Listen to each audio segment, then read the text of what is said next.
Today we are going to continue the same topic we had before. That is addressing the cost of capital of a company. Prior to today, we discussed the cost of equity capital. In the last chapter specifically, we came up with the cost of equity using the capital asset pricing model. In reality, a company can fund its operations from many different sources. Equity is only one source. The other predominant source is, of course, debt. When a company gets its money from both debt and equity, that mixture we call the capital structure. Often you'll read that capital structure is comprised of equity and long-term debt.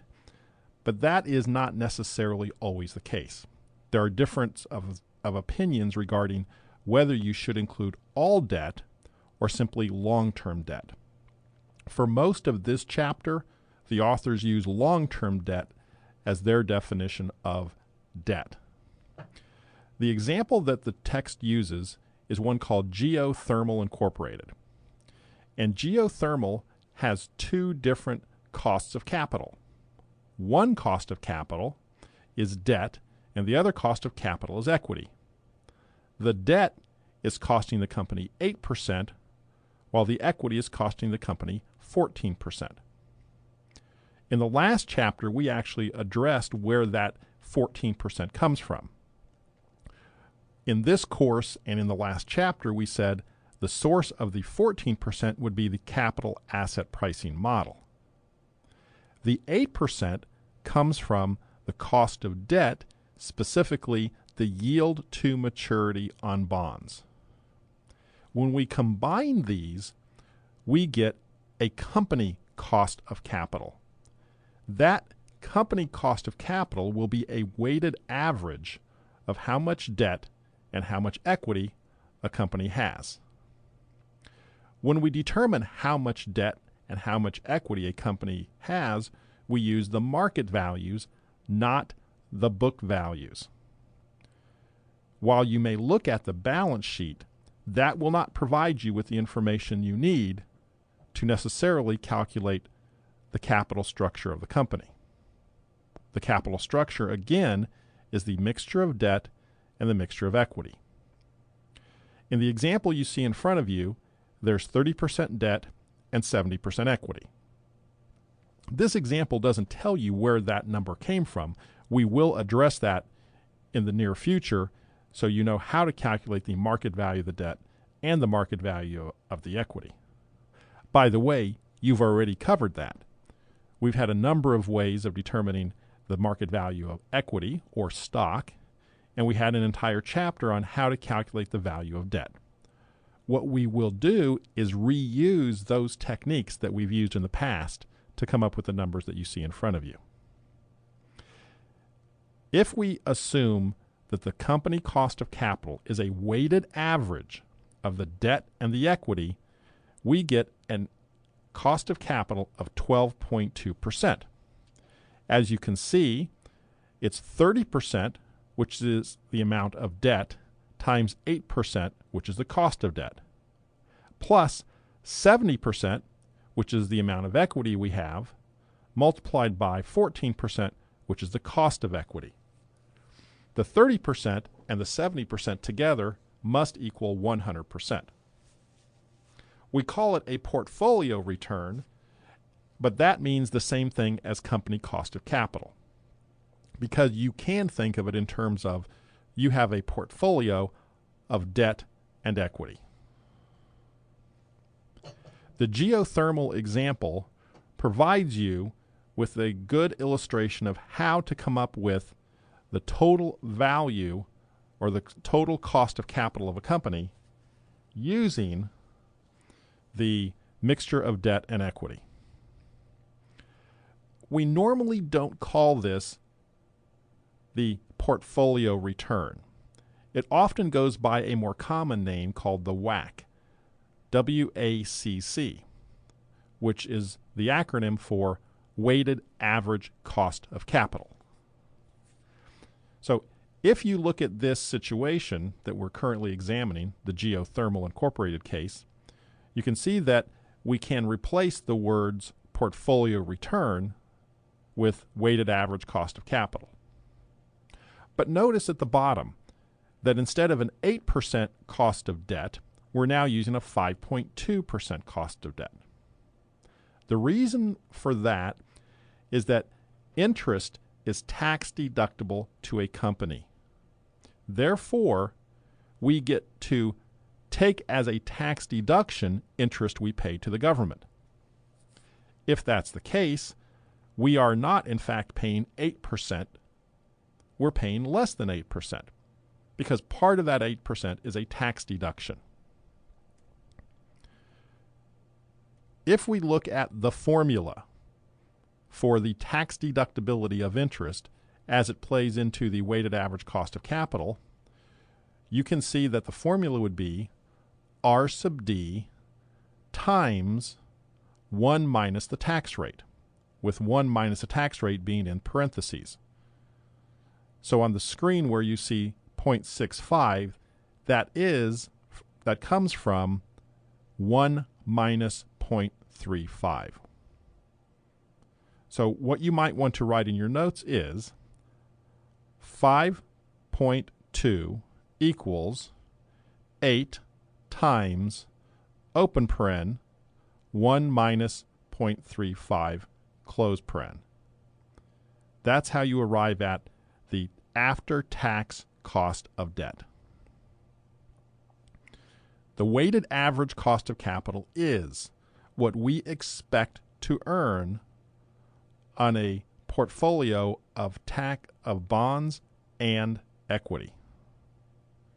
It is a weighted average.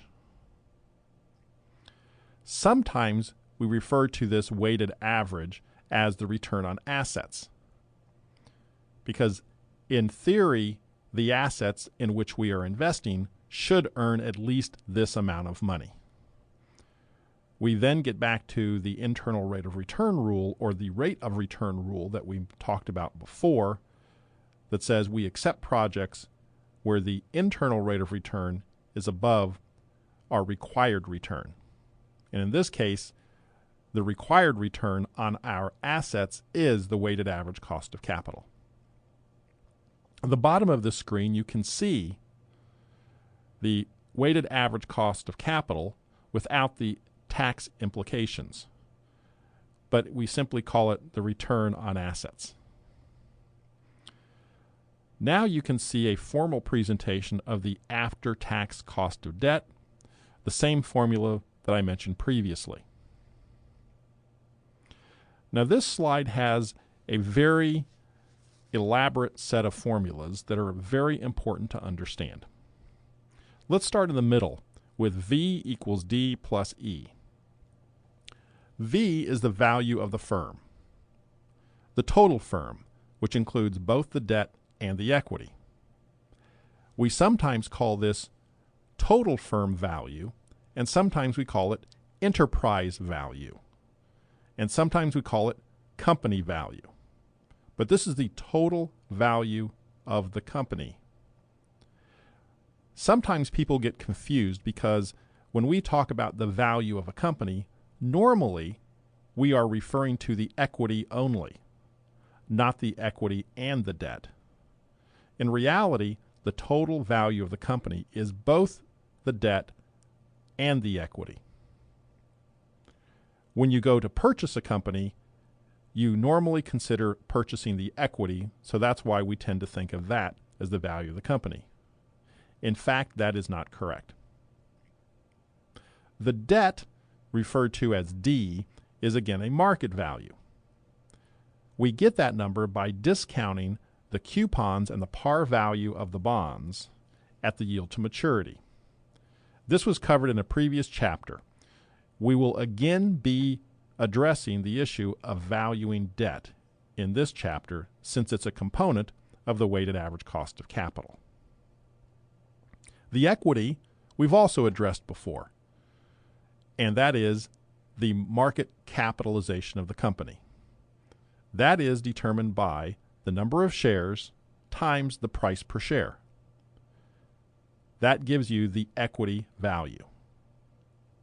When you combine both the debt and the equity, you get the total value of the company. At the bottom of this screen, you will notice the capital asset pricing model. The CAPM is the required return on equity. We didn't say that in the last chapter, but it was implied since our entire discussion revolved around market risk, diversification, and ultimately what you expect to earn if you invest in the equity of a company. Consequently, it is in fact the R sub E, or the return on the equity. R sub D in the weighted average cost of capital formula is the yield to maturity on bonds. The chapter that dealt with calculating that will be helpful as we move along. And at the top of the screen, you notice the return on assets. Again, that can be replaced with the weighted average cost of capital. Now we see the WACC formula with the inclusion of the tax impact. 1 minus T sub C being the corporate tax rate. This formula will be used extensively throughout the chapter and in the homework and also on the upcoming test. In order to get the weighted average cost of capital, there are a number of steps you need to go through. The first is determining the market value. You will most likely be given a book balance sheet along with some market data. You'll have to use that to first come up with the market value of the debt and the market value of the equity. The next step is you will need to get the cost of capital for each. In the previous slides, we mentioned R sub D and R sub E and where you get that. And the final step is inputting all of that data into the formula to get an after-tax weighted average cost of capital. Now, one twist is if we have preferred stock. Preferred stock simply lengthens the formula. So V equals D plus E plus P, where P is now the market value of preferred stock. So it's simply an addition to the WACC formula of one more variable. The executive fruit example shows you the market value of debt, preferred stock, and equity. It also gives you the returns for each. You can then calculate the weighted average cost of capital. First, you come up with the total value of the firm. You then look at the provided returns, and then you calculate using the WACC formula. As mentioned before, it is important to always know that the market values are the numbers that we need in determining the weighted average cost of capital and not the book values. We know the market value of bonds from a previous chapter. It's the present value of the coupons and the par value given a current yield to maturity, which we have said in the WACC formula is R sub D. And the market value of the equity is the market capitalization, which we've also done previously. In the slides, there's an illustration of Big Oil. Big Oil has a book value balance sheet. In this situation, we are going to modify it to include market values. In your homework that is upcoming and in this illustration, in addition to what is in the chapter, you are given information about the bonds of a company. Remember that the par value of a bond is $1,000 unless you are told otherwise. In this situation, you are told otherwise. The long-term bonds have a $200 million face value. If the coupon is given as 8%, the coupon would be $200 million times 8%, or $16 million per year.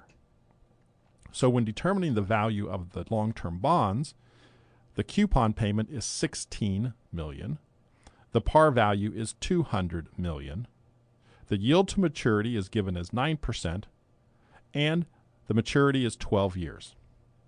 So using your financial calculator, you should be able to use those variables to come up with a market value of long-term debt equal to $185 million. We often will take the long-term debt and merely add it to the short-term debt to come up with the market value of the debt.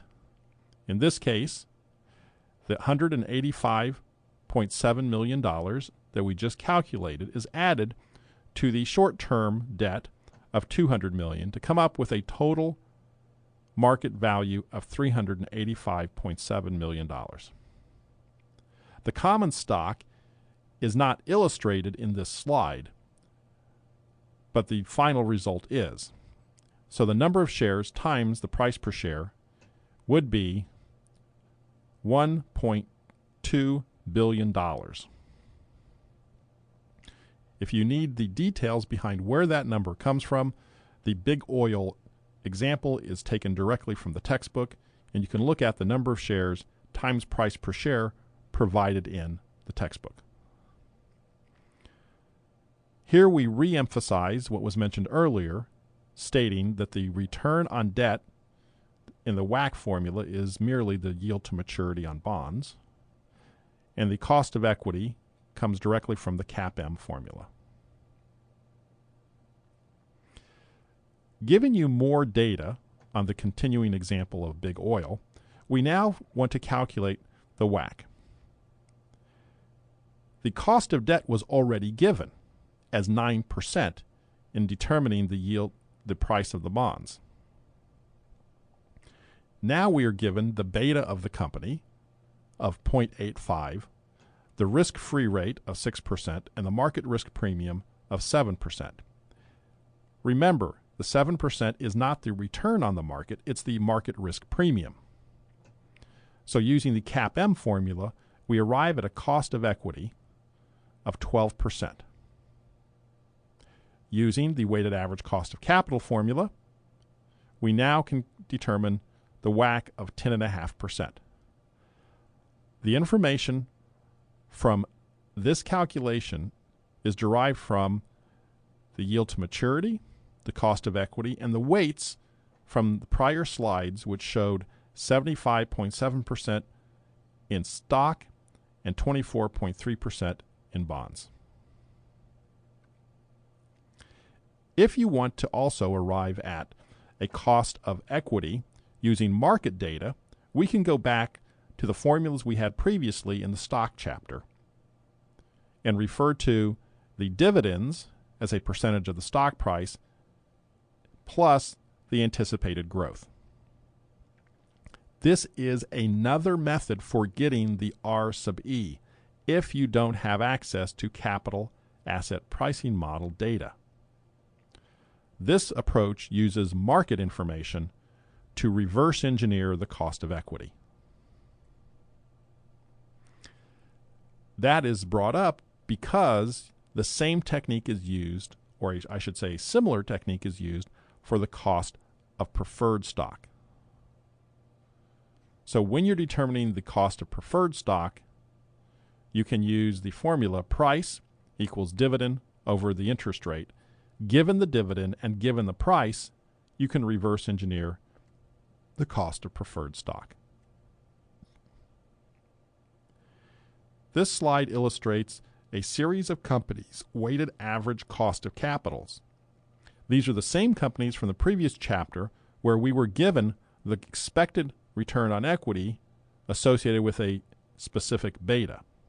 We now are adding the cost of debt, the percentage of debt, and coming up with a weighted average cost of capital. You can see that some companies have much more debt than others.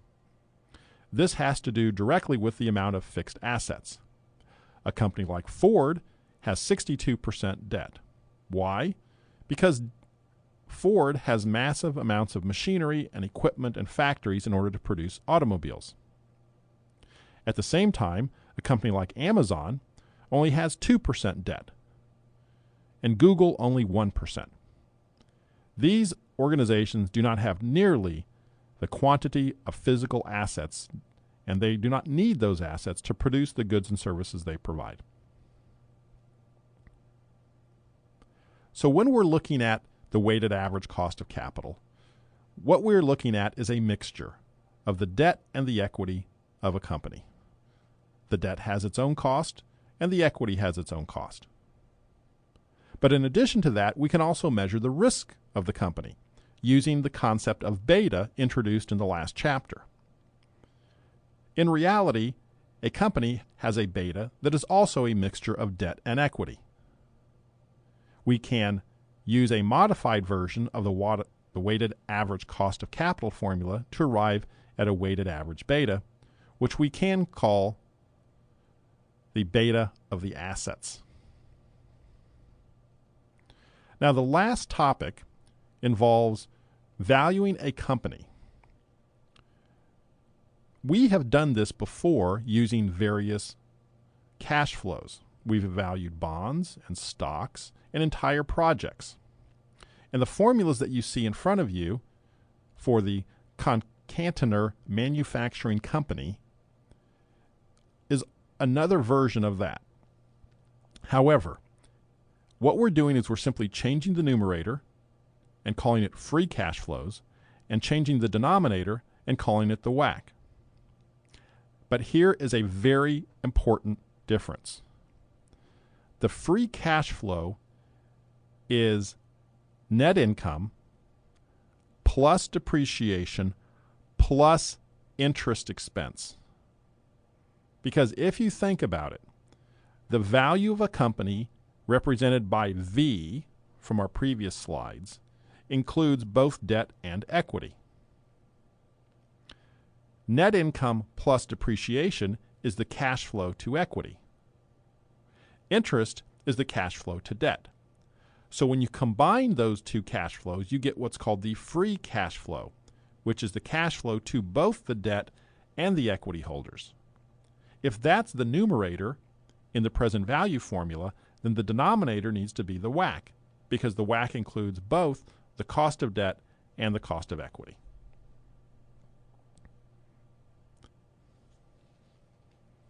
The end of this chapter addresses some more complicated versions of valuation that revolve around free cash flow and WACC.